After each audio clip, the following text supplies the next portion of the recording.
be seen. Welcome to the, this mic is sketchy here. Welcome to the 2018 WCEDA annual meeting. I'm Dave Brettel, the Walworth County Administrator, and once again I'm honored to be the Master of Ceremonies for this event.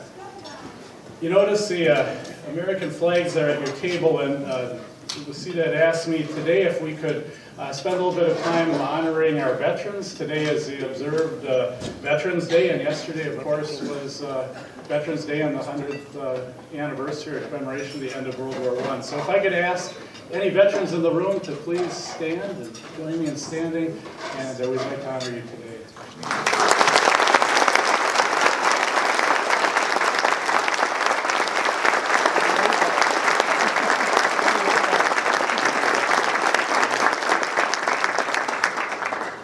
Thank you very much for your service to our country. It is an honor for me to MC this event again, and I've been the MC for quite a few years now, I think. And I hear some comments out there. I think it's brought me closer to this group.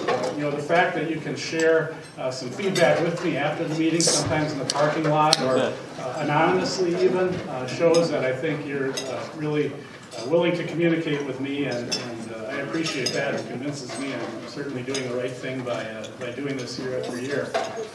Actually, I thought you were going to get Greg Kunis to MC this year. I saw Greg earlier. He made a couple jokes that I think everybody reacted to and laughed quite a bit last year, so I thought he would be the MC. I guess those jokes were funny. He picked on Derek, which, you know, how hard is that? So anyway, I'm sure he'll be doing this sometime. Last year, I guess we also had some very interesting centerpieces, and that kind of is a segue into why I like to do this, is because of the selfless service of your officers and board members. So last year, honestly, for folks who were here, we eat bottles of craft artisan distilled vodka were here from Jim McConaughey, who's your outgoing president, and Jim has the Rush Creek Distillery in Harvard. What's the address of that, Jim? Anyway, there was little bottles of vodka, or actually big bottles of vodka all over the place, and but that was generous that he had done that for the program. And by the way, Derek, these little globe centerpieces they're great too.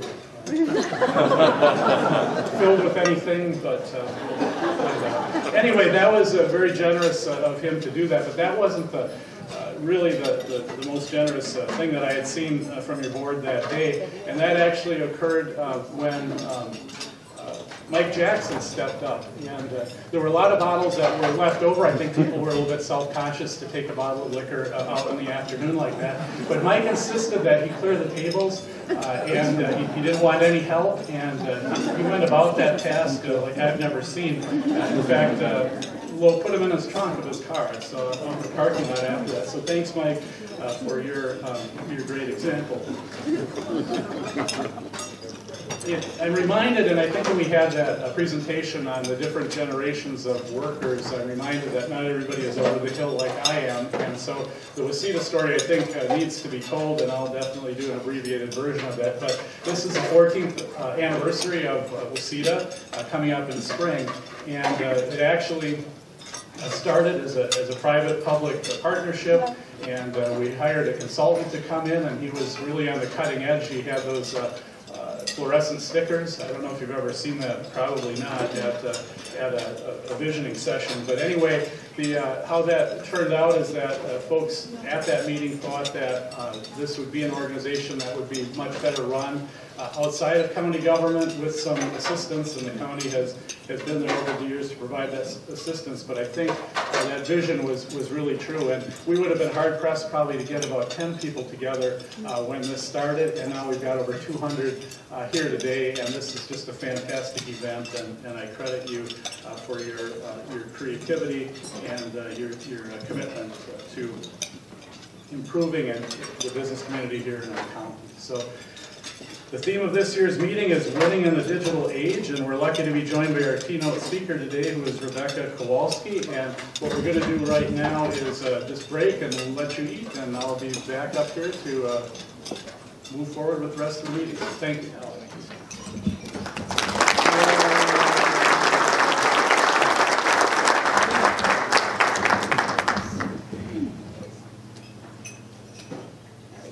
All right, thanks for that warm welcome, Dave. And thank you to Derek and to WCEDA for all you do for the businesses here in Walworth County. It really is an honor and a privilege for Mercy Health to be one of the sponsors today. So I wanted to take just a couple minutes to tell you a little bit more about Mercy Health and in particular what's going on with Mercy Health here in the area. So Mercy Health is located in 2 states, in 15 counties, in over 50 communities in southern Wisconsin and in northern Illinois. We serve over 2.4 million patients a year. We have 8,000 employees, and of those 8,000, 550 are right here in Walworth County. We have over 750 employed physician partners. We have 4 core services, and really over the past 30 years, Mercy Health's philosophy has really been to try to keep healthcare close to home. We believe and we know based on evidence that if care can be presented in the communities where everybody lives, and that's better for the patient and safer for the patient, has better outcomes. And so in order to do so, we've got our 4 core services. We have hospitals. We have 85 different primary and specialty clinics throughout our area.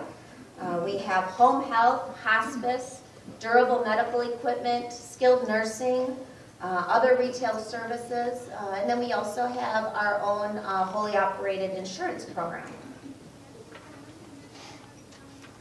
So a closer look at our service area is here in Walworth County. We have 1 hospital located on 50 and 67, and there we offer 50 medical specialties that are really needed for that everyday care here in the community.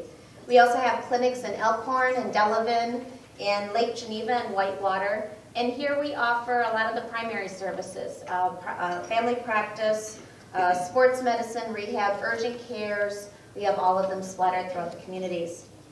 We also have innovative services like In Quicker, which is an opportunity for you to access and actually schedule an appointment through urgent care, so that instead of waiting in the waiting room with a number of sick other people, you can wait in the convenience of your home and just schedule your appointment through In Quicker. Mercy Health has really continued to grow to meet the needs of the community. We started in 1991 with our first facility in Walworth County in the city of Whitewater. We then expanded into Lake Geneva and into Delavan. And in 1994, we started performing outpatient surgery on 50 and 67. In 2001, we opened the first satellite emergency department in the state of Wisconsin. And in 2005, we opened up inpatient beds. And that's when we were first recognized as a full-service hospital. In 2011, we expanded the hospital and clinic. We added more space, we added more beds, we added an ICU, and also labor delivery. We continued to meet the demands in growing communities in Walworth County by adding a clinic in Elkhorn and expanding our Delavan clinics in 2013. In 2014, we put emergency physicians on the road to support the paramedics, the EMTs, and the first responders with the incorporation of our MD1 program. And in 2016, we became the first hospital in the state of Wisconsin to be recognized as a stroke-ready hospital. Just this year, we were recognized by Becker's Hospital Review as one of the 66 critical access hospitals to know. We have a strong and comprehensive occupational health and wellness department served with board-certified emergency physicians, and we work with 535 companies right here in Walworth County alone. Hopefully you had a chance to check out our table as you walked in. If you didn't, The team will be there where we have a lot more information about the services that we provide, because we really tailor the needs to the companies to make sure that we're providing the services that you are looking for. Some of those have to do with physicals, OSHA required tests such as hearing and respiratory. We also have injury management. Really our plan is to try to work with our companies to make sure that we're keeping your employees healthy and safe and get them back to work as quickly as possible. A lot of these services are generally provided in a clinic setting. Some larger companies have an opportunity to do it within their own site, and we can partner with employers in that sense. But we have a brand new option, which is boding well for some of those needs in between, which is our mobile clinic. We've gone mobile. We have a occupational health and wellness mobile clinic where we can bring the services that you need right to your companies. This on-site concierge clinic provides the highest services that businesses need while minimizing that time away from work. You can imagine your employees, they have to go to an appointment. Now instead of taking off work, going to the clinic, driving back, instead those services are right there in your parking lot where that employee can get right back into work as quickly as possible. This high quality expert service is something that we can provide as a knowledgeable or occupational health modality. As mentioned, we also have an insurance arm. In 1994, Mercy Care Health Plans has started providing quality, affordable coverage to area residents. We offer individual and family plans, business plans, and senior supplement plans. We offer complex case management to improve our members' quality of care. And we also provide health risk assessments and wellness scores to look for coronary and cancer risks. And they too, Mercy Care, partners very closely with our occupational medicine team. Mercy Health has athletic trainers and sports medicine specialists that work throughout the area schools as well. We are the exclusive sports medicine provider in the county for high schools such as Elkhorn, Delavan, Williams Bay, Bigfoot, and Whitewater. And we are the exclusive sports medicine provider for UW Whitewater and their 17 different athletics that they offer. To Mercy Health, community is very important. We serve communities by collaborating with other nonprofit organizations throughout the area and provide hundreds of thousands of dollars across the communities we serve. Here is just a list of some of the organizations and events that we have sponsored and been a part of here in this county over the last year. Mercy Health is a large supporter of United Way, and we hold a very successful workplace campaign every year. We give our employees the opportunity for them to give back to the community and help their neighbors.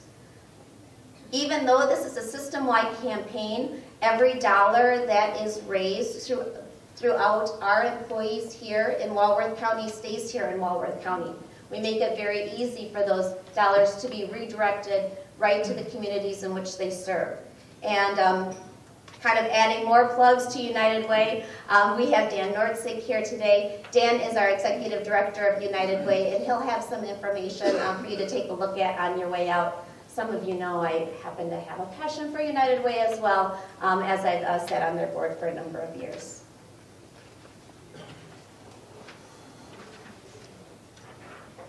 As I said, the commitment to our communities is very important. We have a lot of depth within the community, and we have an ambassador program that works throughout the county. We are consistently participating in events such as the Walworth County Fair, Scare on the Square, Lake Geneva Winterfest, and Oktoberfest, and many, many others. We also hold health fairs and screenings and free dinner seminars to be able to educate the community more about how to stay healthy. We have great relationship with all of our chambers and other area businesses as well. So that's just a little bit about Mercy Health in Walworth County. I again want to thank WCEDA for all the great work that they do, and also thank you all for continuing your commitment to the community as well as the economy of the county. Thank you. She is the Vice President of Manpower Group's Client Workforce Solutions. Rebekah's work focuses on developing solutions that help organizations and leaders deal with the implications of both the shortage of rightly skilled workers and the rapid evolution of roles and skills across multiple sectors. She specializes in consulting and advising on how the convergence of government, education, employers, and individuals drives local and global market competitiveness. So, Rebekah, we're real pleased that you would join us today and looking forward to your presentation. Great. Excellent. Well, hello everyone. Great to have you here today. I told Derek that I love the brochure that you have. If you haven't taken a look at it, you should take a look at it, because we're going to be spending time talking about this very topic, which is how do you win in the digital era? Not just of business, not just the reinvention of products and solutions or the introduction of process efficiencies, but how does digital, which is the biggest business model shift we've seen in decades, actually radically transform roles and skills? So I'm going to be talking about that today. Just a little bit of a map for where we're going to go together. I'm going to talk about some of the big trends that we're facing, what we're seeing in the US, what we're seeing in Wisconsin, and then talk about how that situation is going to be complicated as roles and skills evolve, and then talk about what it is that we can all do together. Oh, skip one. There we go. Excellent. Speaking of digital era skills, the clicker, the baseline skill. So, ManpowerGroup, we've been around since 1948, and we've always had a focus on workforce. We are in 80 different countries, and what I think is most interesting is we employ 4 million people every single year. In Wisconsin, we employ about 10,000 people every year. So we have a pretty granular view of what's happening in the world of work, both from the perspective of what our associates are telling us they want to do, and having a sense for those baseline skill sets and how people want to move up the ladder from a career path perspective, as well as from the perspective of our 400,000 clients on a global basis. By industry sector, they're telling us what they see as their biggest challenges going forward. And really what's happening right now, we're living through some pretty tough trends. The two biggest ones, and the ones we're going to focus on today, form what I like to term a double squeeze. On the one hand, we don't have enough rightly skilled workers. And on the other hand, we are going to face a revolution in roles and skills. And you're starting to see disruption in major sectors. In some cases, you feel almost like you're at the midpoint, but not quite the tipping point. And the question is, what is it we need to do to capture the value of digital, but how do we help get there from a workforce perspective? So today, state of the US labor market. Actually, I like an informal straw poll. How many of you are finding it really easy to find the talent you're looking for? No problems whatsoever. Laughter is always a good answer to that question, right? Well, there's a reason for that. Actually, 45% of the employers that we surveyed across the globe said, we can't find the talent we're looking for. Now, we've been taking that particular survey since 2006. 45% is the highest number we've seen reported. And the number one reason they can't find talent is because there is a lack of availability of rightly skilled talent. And that is compounded by a demographic shortfall in most of the countries in the Western world. And where you do see a talent dividend, they tend to be in countries where there's a lot of people, but they do not have the skills to allow them access into the modern era of work, right? And so how that plays out in the United States, 46%. So they're actually above the global average, and it's getting tighter and tighter and tighter, right? Lowest level of unemployment since 1969. Wisconsin unemployment drops to a record low 2.8%. You have an aging out of certain kinds of talent. You have an issue with talent not opting into the sectors that this group represents, and you have an evolution of skills. On top of that, just for fun, We have a large population of what we call the ineligible workforce. How many of you here require a high school diploma or GED to work in your company? Okay. 97% of the postings in the state of Wisconsin require a high school diploma or GED. In Milwaukee County, that's the number I remember off the top of my head, it's the largest county in the M7 region, 92,000 people do not possess that entry-level requirement. 17,000 are between the ages of 18 and 24. You have numbers in the thousands in Walworth, and I'm so sorry I can't remember it. The point is it's not a pretty picture. You have an ineligible workforce that's quite large that if you could convert it could help be part of the closing the gap. Here's what it looks like from our perspective. This is the perspective from a recruiter's desk. So I mentioned that we fill approximately 10,000 jobs in the state of Wisconsin every year. When we go back to 2012, blue is easy, blue is good, right? We had a situation which was very nice. We could find talent quite easily for the employers that we're doing business with.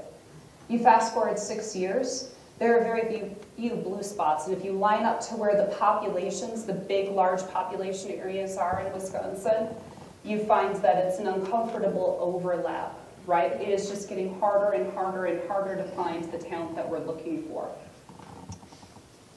Is everyone feeling depressed? It's good. It's a good therapy session, right?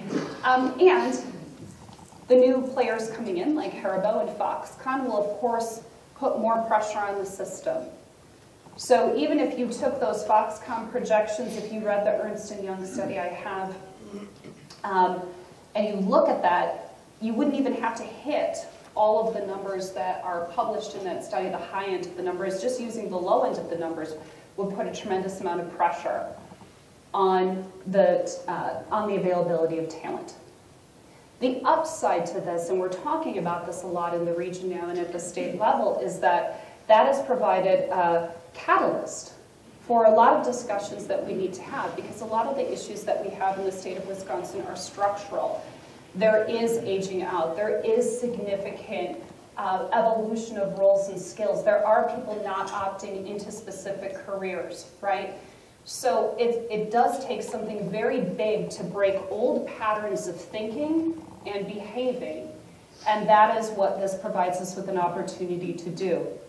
We have been working with the state of Wisconsin and the M7 region and Racine County to actually take a look at what the forecast looks like for employers and then what it looks like when you add in Foxconn. I won't share the details of the data today, but I will share with you the top roles in terms of where we're going to feel the most pressure in which industry sectors and which job families. But the good news is that we are starting to think differently and act differently and come together as more of a collaborative ecosystem to solve this challenge, because it is not something that employers alone can fix. You can't just fix it through wages. You can't just fix it through skilling up. You can't just fix it through individual preference, and you can't just fix it through policy. It takes all of those four things moving together to close the gap, and that's really the call to action. So here are the key areas of shortage in Wisconsin. So healthcare. Lovely to hear that great presentation from Mercy Health. This is a tough situation for us. There are no bright spots in Wisconsin as it relates to availability of practitioners, technicians, and support. Support being things like medical administration. Practitioners being things like nurses, LPNs, physicians.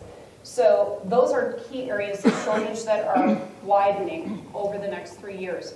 Manufacturing, first-line supervisors. Why are those in short supply? Anyone want to take a crack at that? Anyone in the manufacturing space? Anyone that wants to raise their hand? Aha. Okay, so first-line supervisors, very easy answer. It's largely driven by demographics. First-line supervisors aging out. Not enough people coming in to replace them or to even be trained to be on that career path. The first-line supervisors are, as an average, if you look at it, they're 45 and over, and they're aging out pretty rapidly. Technicians and specialists, because there is more demand right now to consume that talent than has been provided by the system. Think about automation technicians, HVAC installers, instrumentation technicians. Those kinds of specialty positions are growing in terms of the need, especially as more digital and automation technologies hit the floor. But we haven't expanded necessarily the pipeline to create that talent. Assemblers are interesting. That's not a specialized talent generally. There's some complex assembly. But a lot of the shortage in assemblers is driven by eligibility. So actually, let me clarify this. So assemblers generally are a great entry-level position. But so many people have moved up the ladder, or there are other competitors for that talent lurking in very unsuspected places. So generally speaking, that assembler gets paid $11 an hour. I can go to Amazon distribution and make $15. I can go to a gas station and make $13. Why would I take a job as an assembler? So then you start to look at those individuals who may not be a good fit for customer-facing roles, and maybe I could tap into that pool of untapped talent, but they don't meet the eligibility requirements. So it becomes very, very difficult, and that's a job that's required in large quantities. Operators and machinists, same issue as we have with the first-line supervisors. Food prep and service. A lot of you are in the hospitality, leisure, entertainment business. This is a shortage you may be feeling right now. Engineering, every single type of engineering. There is not one type of engineer that you can name for me right now that is not in shortage, projected shortage over the next 3 years. IT, all of these roles. Critical backbone for every single sector represented in the state of Wisconsin. We do not have enough of that talent. So, any surprises on the slide for you? Maybe there might be some. So where I want to go to is what's coming next. That is the baseline. These are the roles that we hire today. They're the ones we educate for today. They're in shortage right now. We can't actually find enough talent to do the work we need to do. But if I fast forward over time, and I look at how roles and skills will evolve, I start to find some more interesting things. So, McKinsey study that was published a couple of years ago, great study. If you haven't read it, I highly recommend it. At the end of the day, what the study says is automation does not really replace that many jobs. It replaces about 5% of jobs, but it can automate 45% of tasks. And what that means is that is a significant change then to the work being performed, right? So many of the tasks that a person would be used to doing become automated. What do they do with the rest of their time, right? So there's a significant shift in the roles. And there's a significant shift in the kinds of soft skills that are required. So one of the interesting things about digital is that it actually ends up putting a premium on the customer experience and on employee-to-employee contact. So when you look at this list of soft skills, communication, top of the list. Probably not a surprise to most of you. What makes it more important in the digital era is there is a wide scope for fear and confusion. And again, no matter what I automate or how I digitally render a service, I still have to communicate to my customers, my existing, the new ones I've created with my new products, services, and solutions. And I have to be able to communicate change and lead people through change. So tough skill to find too, right? So blue is most valued, orange is the hardest to find. Communication comes at the top of the stack, followed by customer service and collaboration. We talk a lot about problem-solving skills. You hear a lot of schools really focused on collaboration and problem-solving skills. But that customer-centric focus and communication skill, those are critical across every single role. It's not like in manufacturing that's not important, or it's only important in leisure and hospitality. What becomes of healthcare when it actually has to be distributed to a more rural population through digital services? You probably know the answer. The customer service and communication goes way off the chart, far more than it did even when you just had to stand next to someone's bed. Because now you have to project all that value through an at-a-distance conversation. So that's critical. What about the actual roles themselves? Now I'm going to use manufacturing as an example here to start, and then I'm going to broaden it out to industry sectors. The reason I want to do that, first of all, manufacturing is the #1 industry driver in the world, in the US and in Wisconsin. We sit in the manufacturing heartland.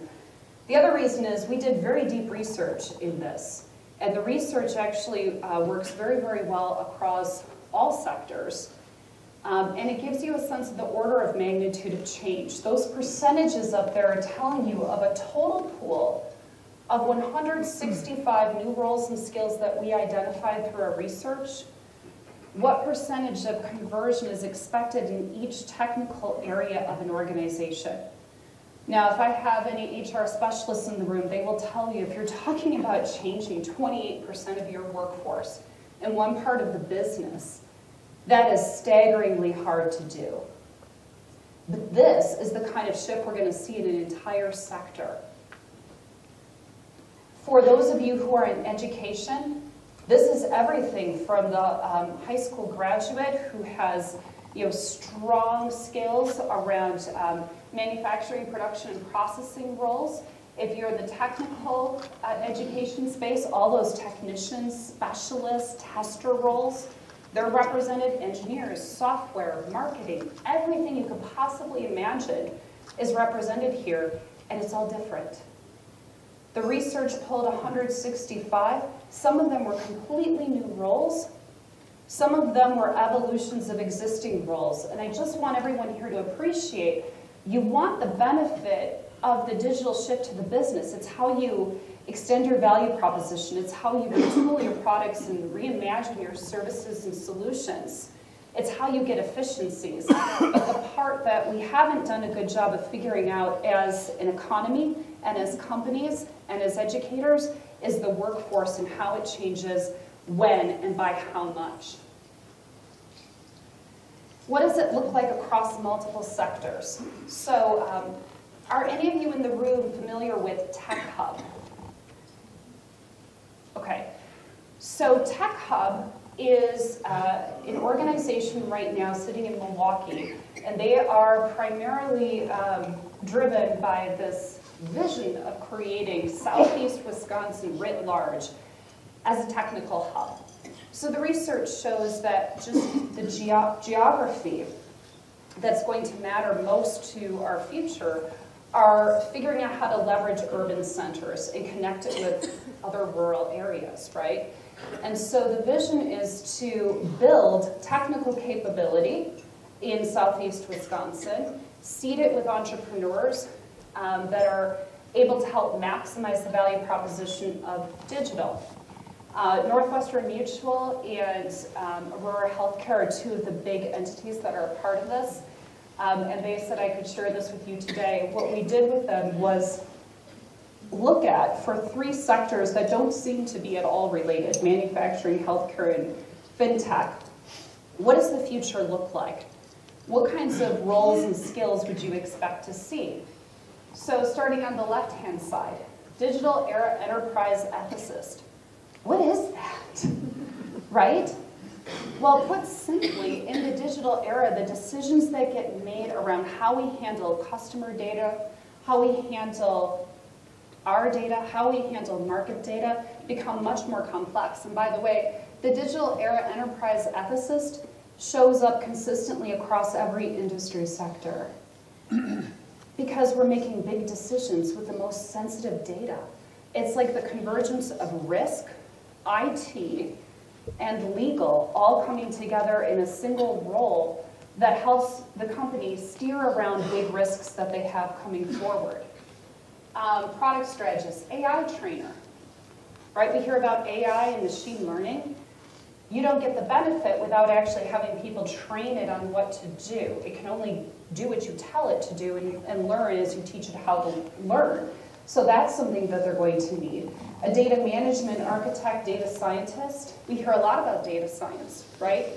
So these roles here are all part of the bright new future for fintech and arguably for many other sectors. Healthcare, AI and machine learning, 3D printing technician. Yes, we are actually starting to print body parts.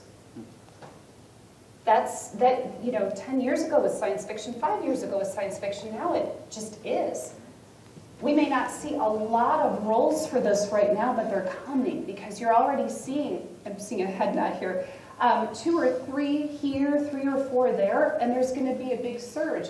Or nursing informatics, clinical delivery change coach. What happens when you change the clinical delivery model?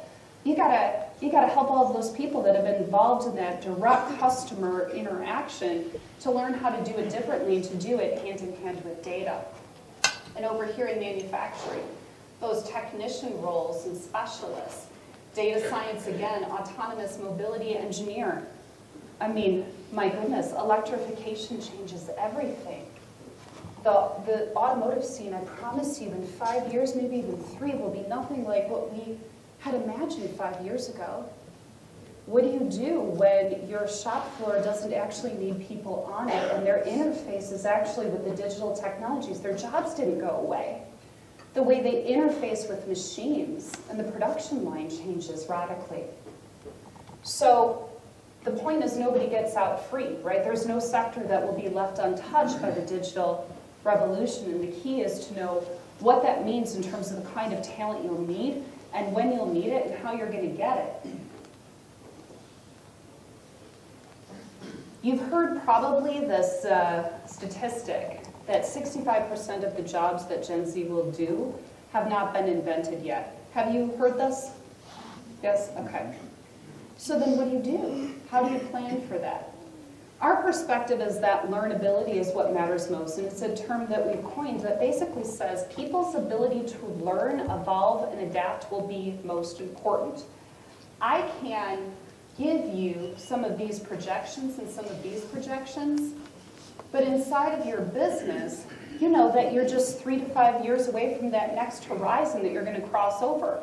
So instead of planning for specificity, which is what we got really, really, really good at in HR world, we have to actually plan for something that arguably was always important. How well do people think and learn? How well can they adapt? That's the skill that matters most. Right now, if you follow the IT world, you would know that Python is an incredibly hot skill. Everybody wants Python programmers. I keep thinking I just don't want a Python in my house. But the interesting thing is that in a year or two, it'll be replaced by something else. So what was more important, the hot skill of Python? Did we need a coding camp for Python to create the talent? Or is it more important that that person could acquire a new language? And that's what we have to be able to get good at measuring again, because if we go for the ultra-specific, we lose the value, which is a person's ability to learn and adapt and evolve along with our business's journey. Our technology adoption take-up rate may not be as fast as, in some cases, as it is in others. So it's going to come down to your ability to look at the talent and see, can they make the journey with me? Whether I'm 5 years out, 2 years out, 1 year out, how do I know? And you know by really looking at what's important. My favorite case study on this is that IBM back in the 60s, they didn't hire programmers. There were no programmers to hire. They hired PhDs in philosophy. Why did they do this? I see a couple of people, I think you know how the story ends. They did it because they knew how to think, and they knew how to learn, and they knew how to adapt, and they said, we can teach them the technical skill. Now, we have been spoiled in HR world with a history of too much talent, surplus talent. We've tuned our ETSs to the point where you can't even get a molecule in. It has to be an exact match. And now we're out. And so you have to try to keep widening the circle, when what has always mattered most is, can people think, grow, and adapt with you? And that is the basis for these 4 strategies. I'm going to give you a couple examples underneath each of them. But really, It comes down to 4 things. Now, again, if you've been in a lot of talent conversations, you'll often hear buy, build, or borrow. And to this, we've added bridge. But essentially, think about this as an investment portfolio around talent. Whether you represent a region, or you're thinking about education, or you're a company, it always comes down to these 4 options. You can build the talent that you have from the base that you've got and develop it. You can buy it. In your case, that means going to external markets to attract it, whether they're out of state or from other places in the state. You can borrow, which is to say you can kind of share the talent, and there's a lot of great data out there. We've got a report that I can share with Derek to share with you that talks about next-gen talent and how workers want to engage in very flexible kinds of arrangements. And so if that's an option for you and your work can be broken down that way, that can be a great way to do it. And then the last one is bridge, which is effectively reinvention. It's that company sitting down with me and saying, I have too many of this kind, and I have a shortage over here. Can I convert these people here to what I need over there? Because maybe they have some adjacent skill sets or the core of what they need to be can, it's tailor-made for being able to shift them from point A to point B. So let's talk about buy. Love talking about wages. This is Wisconsin's wage growth from 2017 to 2018. The darker the blue, the larger the industry is. So that means manufacturing, the largest industry, experienced a wage growth of only 2.53%, compared to finance and insurance, which has got a lighter footprint, but had wage growth of 5.7%. We are not horribly behind. I've got a picture here that'll show how this stacks up. But the national average is 3.2% wage growth. Wisconsin is 2.92%. So we're a little behind. And what I thought would be useful just to illustrate the point is to give you the comparable markets for 2 roles. The first line supervisor, that's in a manufacturing plant. The software developer across any industry sectors. And part of our research with the M7 region was to actually look at which states would be good places to compare to for talent and potentially to attract talent from. They've seen a snowflake, they've got similar benefits, but we may have some comparative advantage over those states.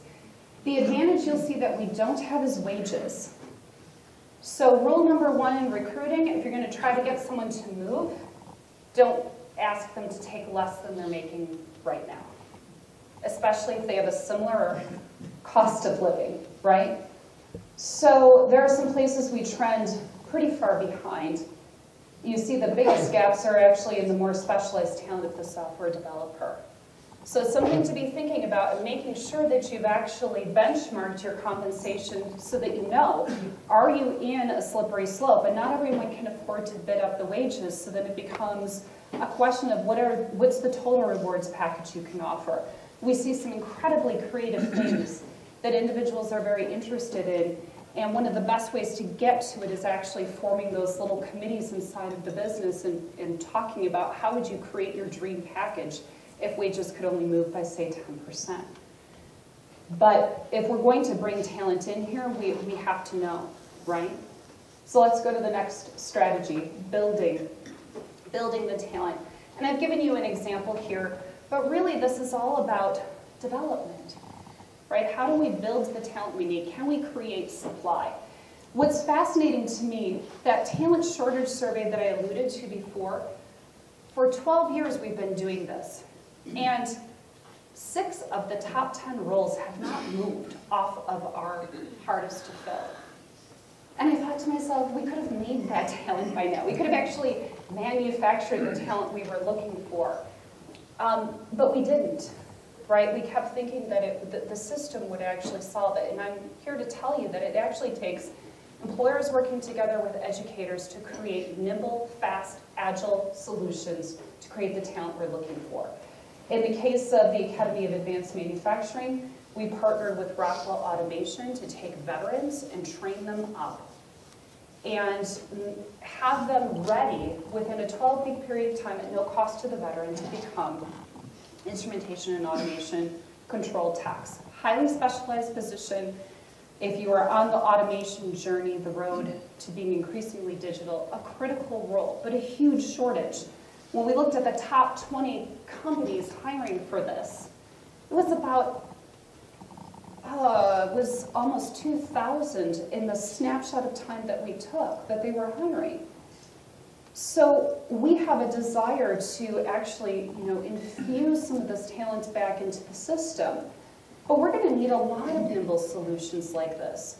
Scale for us will be getting to 1,000, right? And we're partnered with UWM, who's working with us on getting credentials for this program because we think it's important that veterans can actually then articulate into a degree program from this. But this is not, the only kind of solution. Related industries and educational systems to see what would it take. This is 12 weeks taking people that actually have the baseline skills and then supercharging their learning. Some of these interventions are expensive, some of them are surprisingly inexpensive and very, very effective. And a lot of them start with challenging certain requirements around eligibility. The standard eligibility requirement for this is an associate's degree. And we've bypassed it and had the conversation with many, many different employers who have taken these veterans, over 50 employers, to say, does that really matter? Right? Or does it matter that they are certified to do the job? Borrow. Workers wanting flexibility and balance. So I mentioned this before. It's very interesting. I don't know how easy it is to read in the back, but this is a grid of what is important to today's workers. And this is regardless of generation, although we have a nice breakdown of it by generation should you want to take a look at that. But look at what they place the value on. Controlling my schedule is number one, by far. Right, and then everything, many other things are a derivative, spending time with my family, feeling less stressful, trying before I buy. Right, so what's important to people right now is something that you can lean into to tap them. Again, your work processes have to lend themselves to this, but to tap people that you weren't normally looking at and thinking about how the work can be broken down across multiple people that want to try working in a different way. Working in a different way being not necessarily a 40-hour week, not necessarily in a nice 8-to-5 arrangement. Some of you probably are already experimenting with some of these. Do I run 3 12-hour days as opposed to, trying to get people to work 5 days a week? And geography matters, your generations matter, and your mix of benefits matter, but the data supports that there's never been a better time. If you're thinking about doing something pretty different to get access to different types of workers, it's a pretty good time to do that. And then bridge, fitting the jobs to the business model. So this is a view of what happens as digital converges with different kinds of role types, and where you're going to actually see some role fallout. I can see if I can get this pointer to work. See, that's what happens when you try to be fancy. So I'm going to ask you to squint really hard. So administrative and office, basically what that's saying is these employers are saying there's going to be about a 6% decrease in headcount, right? But not in anything that's customer-facing, manufacturing and production, IT, right? Those are going to see gains. And what that is basically doing is showing you another version of that McKinsey chart that says that this is not about job destruction, it's about job evolution. And it does also mean that you may need to look at some of these functions inside of your business and decide if there are people that can translate their skills into doing other things, right? So in finance and accounting or administrative and office, can they be shifted to frontline customer facing? Can they be helpful in driving your customer experience? Looking for those adjacent skill sets and saying, can I take those individuals and help them bridge into a completely different role? And it may not be something that they think of themselves, right? So it's something that you, though, have to think about inside of your four walls when you see you've got a shortage creeping up over here and a surplus over here. One of the first questions that should be asked in a world of talent scarcity is, can I upcycle these individuals into the talent that I need? It's different when you're in the mindset of abundance. You tend to think, well, I'll just let these people go and I'll try to find these other people off of the street. But we're not in an abundance reality anymore. And if there's something that you take away from today, I would like it to be, we are operating in scarcity at a time of significant role and skill evolution. So we have to play the game differently than looking for exact fit out there and trying to play by the old rules. That won't cut it anymore. We have to get very creative. And I'll land back on this one. I think it's important, right? These are the four things that we see going forward. And we're seeing bright spot examples of things that work in the US and in Wisconsin in terms of how people are changing the game. It all has to do with their, a company's appetite for risk, but it all is grounded in creativity and adaptation, and really opening up the aperture of what you think is a good fit for your company or what you need going forward. So last slide. 1948, Elmer Winter and Aaron Scheinfeld start ManpowerGroup. And they started it because there was a shortage of the talent that they were looking for. They were partners in a law firm. And they needed clerical help, and they couldn't find it anywhere. They put out ads, they tried everything that they could, and finally, they actually put out an ad that targeted women, which at the time was an untapped part of the labor force. And they said, show up. If you want a job, we'll train you. The block was lined with women that showed up for the opportunity to work. So they knew about Untapped, and they knew about developing talent. And then they said, aha, there's a business in this, right?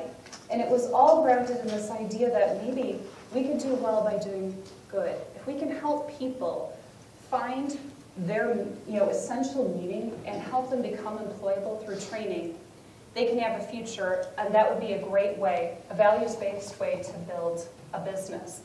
As a challenge I put before all of you as well, because that's where we're at. We're not going to suddenly flood Wisconsin with perfectly skilled talent and have a surplus and just be able to pick. We're going to have to be able to work with what we have and create a system that is nimble, that starts with all of us. And I think it can be done. I've seen enough amazing bright spots and examples in Wisconsin and the research that we've been doing that says, wow, we have a lot of power in the technical colleges, in the university systems, in the K-12s who are collaborating better than ever before, and employers willing to embrace that and do things differently. So I put the foot on the accelerator for all the great stuff, and encourage you to also be thinking about what that next horizon of digital means. It means you can't stop. It means this is the new way of being, and it'll require a continual evolution and adaptation. Thank you so much.